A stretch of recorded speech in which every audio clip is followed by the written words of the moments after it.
A common complaint with Toyota owners is the stabilizer bar or the sway bar bushing, which holds the sway bar in place. When this bushing wears out, there's too much free play. The customer will complain that there's a lot of rattling noise coming from the rear end. So just by replacing this rubber bushing, you could eliminate a lot of noise coming from the rear end. The tricky part is if you're in a rust region of the country, if you apply too much torque on these bolts, the bolts can shear off. So apply a lot of penetrating oil, and when the bolt initially loosens up, put some more penetrating oil, tighten it up, loosen it up, tighten it up. In other words, gradually work the bolt out, because I've sheared a lot of these bolts off.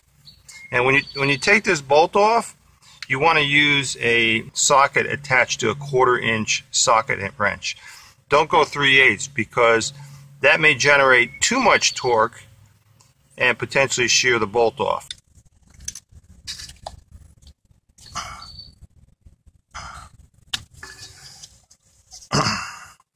So that's what it looks like on the inside. If you could see these little grooves here, or these little spline looking grooves, that's all been worn out. Here's the new bushing. I used to use regular axle grease for the contact points, but I now use silicone grease, what's commonly referred to as plumber's grease or dielectric grease, because it's waterproof and won't react with the rubber. Petroleum products on rubber will make the rubber swell or harden and develop cracks.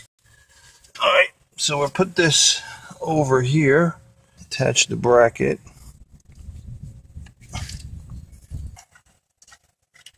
Okay, there's one.